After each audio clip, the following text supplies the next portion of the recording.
Good evening students, मैं Jayant Shakya Chanakya coaching अकादमी आपका पुनः स्वागत करता हूं। और आप कैसे हैं? आशा करता हूं आप सभी अच्छे होंगे। हम बात कर रहे थे क्लास 9 की मैथ, ठीक है, जिसका हमारा चैप्टर चल रहा था संख्या पद्धति। ठीक है, संख्या पद्धति के आज प्रश्नावली 1.4, ठीक है, एक्सरसाइज 1.4 के भाग पार्ट 2 पे बात करते हैं। ठीक है, इसके मैंने कुछ क्वेश्चन लगवा चुके थे, उसको लिंक नीचे डिस्क्रिप्शन में मिल जाएगी। ठीक है, आज हम बात कर रहे हैं क्या फोर्थ क्वेश्चन नंबर 4। ठीक है, क्वेश्चन नंबर 4 हमारा क्या कह रहा है कि √2 और √3 के बीच दो अपरमेय संख्याएं ज्ञात कीजिए। अपरमेय संख्याएं ज्ञात करना, हमें क्या करना है? अपरमेय संख्याएं। ठीक है, अब मैंने बताया था अपरमेय संख्या क्या होती है। अपरमेय संख्याएं वे संख्याएं होती हैं जिसको P/Q के रूप में नहीं लिख सकते या भिन्न के रूप में नहीं लिख सकते। और मैंने बताया भी था कि √2, √3, √5, √7 ये हमारी कैसी संख्याएं होती हैं? अपरमेय संख्याएं होती हैं। ठीक है, अब हमें इन दोनों के बीच की लिखनी है। इन दोनों के बीच के नंबर क्या हो जाएंगे? देखो, √2.1 पहली संख्या हो गई, √2.2 ये हमारी दूसरी संख्या हो गई। अगर हमें और आगे बताई जाती कि 3 लिखनी है या 4 लिखनी है तो उसी तरीके से हम आगे लिखते चले जाते। तो इस तरीके से इन दोनों के बीच में आ रही है हमारी संख्याएं, तो यही हमारी अभीष्ट संख्याएं हो जाएंगी। ठीक है, इसी तरीके से देखते हैं प्रश्न संख्या 5 को। ठीक है, प्रश्न संख्या हमारा 5 क्या कह रहा है कि 2 और 2.5 के बीच की दो अपरमेय संख्या लिखनी है। अभी तक हमने क्या देखा था कि अंडर में लिखना था। अब यहाँ पे तो अंडर में नहीं लिखा है, तो लेकिन हमें इनके बीच की ही अपरमेय संख्या लिखनी है। मैंने आपको पिछले वीडियो में जैसा कि मैं बता चुका हूँ कि कुछ अपरमेय संख्या ऐसी होती हैं जिसमें पॉइंट के बाद डिजिट की कंटिन्यू आते हैं। ठीक है, जैसे किसी भी नंबर की वही पुनरावृत्ति होने लगती है। ठीक है, तो ये कैसी, ये एक अपरमेय संख्या नहीं होती है, ये अशांत होती है। कैसी होती है?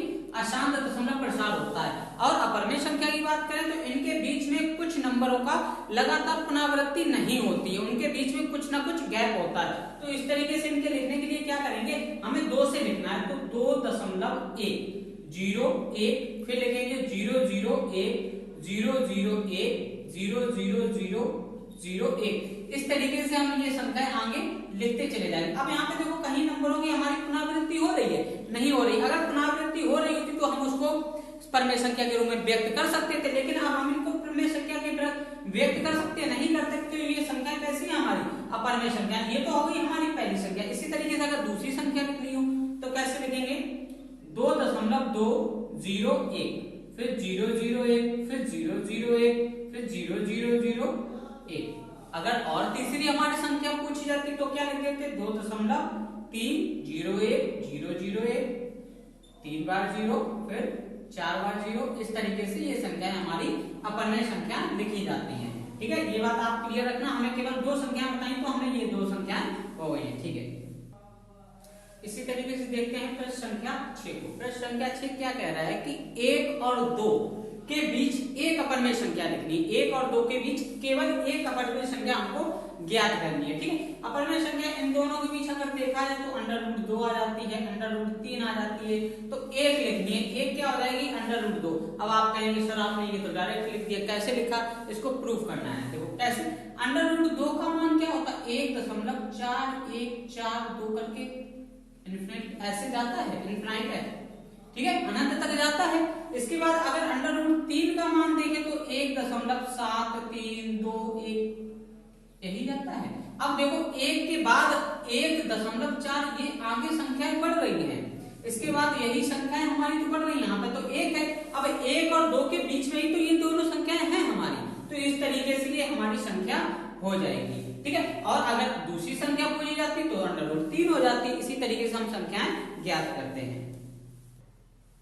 इसी तरीके से देखते हैं प्रश्न संख्या 7 को। प्रश्न संख्या 7 हमारा क्या कह रहा है कि जांच कीजिए कि निम्नलिखित संख्याएं परमेय हैं अथवा अपरमेय। ये हमें कुछ संख्याएं दी हुई है।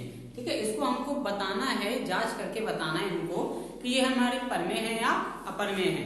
तो कुछ संख्याएं कैसे ज्ञात करेंगे देखते हैं। इनके 4 पार्ट हमें दिए हुए हैं अलग अलग, तो हम पहले पार्ट से स्टार्ट करते हैं। ठीक है, हमारा पहला पार्ट क्या है? √2 प्लस √2 धन 2 का होल स्क्वायर। ठीक है, यही है, तो पहले पार्ट से स्टार्ट करते हैं। ठीक है, देखिए करेंगे हल।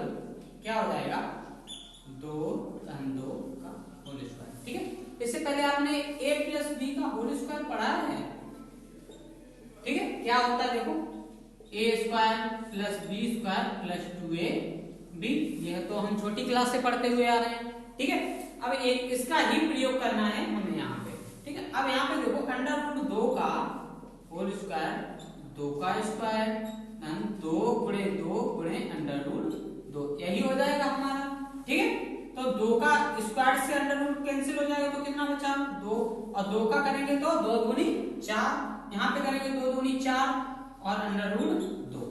अब ये देखो क्या हुई 4 और 2 6, 4 अंडर रूट 2। अब यहाँ पे देखो अंडर रूट 2 क्या है, एक परमेय संख्या है अपरमेय संख्या है, अपरमेय संख्या है, और जब अपरमेय संख्या को किसी से गुणा करते हैं तो वो भी अपरमेय संख्या हो जाएगी। तो ये कैसी हो जाएगी अपरमेय संख्या, और जो अपरमेय संख्या में किसी को जोड़ते या घटाते हैं तो उससे कोई फर्क पड़ता नहीं, तो वो अपरमेय संख्या ही रहती है। तो ये हमारी कैसी संख्या है, अपरमेय संख्या है। क्या है, ठीक है, इतनी बात क्लियर हुई। ठीक है, इसी तरीके से दूसरे भाग की बात करते हैं। दूसरा भाग हमारा क्या कह रहा है कि 2 में ऋण अंडर रूट। ठीक है, फिर अगले कोष्टक में लिखा हुआ है कि 2 धन अंडर रूट 2। ठीक है, इससे पहले आपने एक फार्मूला पढ़ा होगा क्या कि a स्क्वायर ऋण का b स्क्वायर। ठीक है, इसको जब 2 बार स्क्वायर में लिखा होता है, बीच में ऋण चिन्ह आता है, तो एक बार धन में लिखा जाता है और एक बार ऋण में लिखा जाता है। तो इसी तरीके से लिखेंगे एक बार धन में और एक बार ऋण में।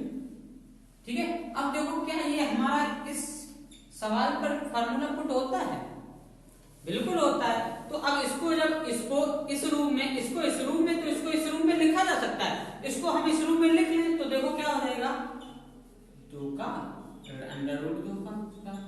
ठीक है, ये बात क्लियर है। तो 2 दूनी 4 ऋण 2 से अंडर रूट कट जाएगा तो कितना बचेगा 2, तो 4 में से 2 गया 2, ये हमारी कैसी संख्या है, परमेय संख्या, क्योंकि 2 को हम p/q के रूप में लिख सकते हैं, 2/1 लिख सकते हैं। तो ये हमारी कैसी संख्या है, परमेय संख्या है। कैसी है, परमेय संख्या है।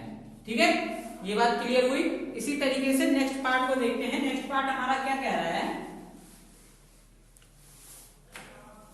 अंडर रूट 2 विधन अंडर रूट 3 का स्क्वायर। ठीक है, यही है। अभी मैंने पहले आपको बताया था कौन सा फार्मूला लगाना है, a धन b का होल स्क्वायर वाला लगाना, तो यहाँ पे भी वही फार्मूला लगा देना। तो देखो क्या हो जाएगा अंडर रूट 2 का स्क्वायर, फिर b स्क्वायर होता है अंडर रूट 3 का स्क्वायर, फिर क्या होता है 2 हमारा फार्मूले में ही होता है, फिर a और b होता है। तो a हमारा क्या है अंडर रूट 2, b क्या है अंडर रूट 3। अब देखो इससे ये कैंसिल हो जाएगा, इससे ये, तो यहाँ पे 2 बचा, यहाँ पे 3। अब यहाँ पे देखो 2, अब अंडर रूट में गुणा करते हैं तो अंदर अंदर का गुणा हो सकता है। अंडर रूट वाली संख्या है तो उनका आपस में गुणा कर सकते हैं। 3 दूनी 6, तो इसको क्या लिख सकते हैं अंडर रूट 6। अब अंडर रूट 6 देखो ये कैसी एक संख्या है हमारी, अपरमेय संख्या, क्योंकि इनके उभयनिष्ठ गुणनखंड नहीं है। ठीक है, उभयनिष्ठ नहीं है तो क्या करेंगे, तो इसको लिख लेंगे 5 में धन 2 अंडर रूट 6। तो अंडर रूट 6 कैसी संख्या है हमारी, अपरमेय संख्या है। तो अपरमेय संख्या को जब किसी संख्या में गुणा करते हैं तो वो भी अपरमेय हो जाती है, जोड़ेंगे तो वो भी अपरमेय हो जाएगी। तो ये हमारी कैसी हो गई, अपरमेय संख्या हो गई।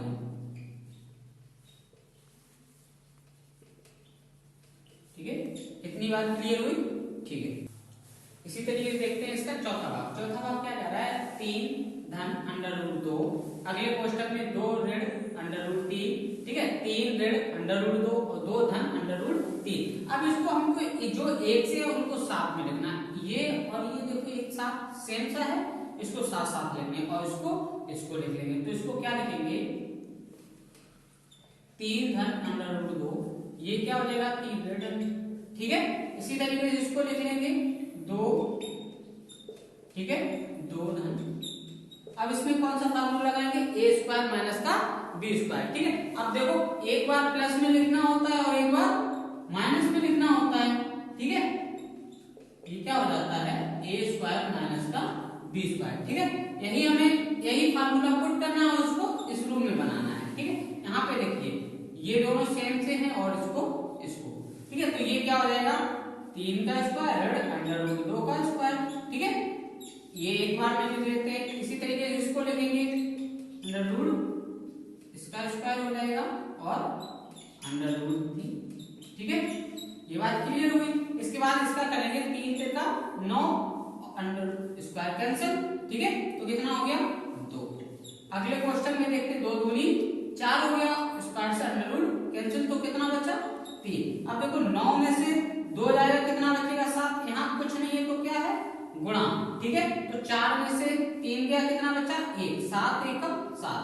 अब ये हमारी कैसी संख्या निकली है परमेय संख्या, क्योंकि इस पे अंडर तो लगा नहीं, तो ये हमारी कैसी संख्या हो जाएगी परमेय संख्या हो जाएगी। ठीक है, परमेय संख्या। इस तरीके से ये हम क्वेश्चन 7 तक आज हो चुके हैं। ठीक है, अब नेक्स्ट क्वेश्चन देखते हैं नेक्स्ट वीडियो में, और आशा करता हूँ आप लोगों को ये वीडियो पसंद आया होगा, और हमारे चैनल को सब्सक्राइब करें और अपने दोस्तों के साथ शेयर करें।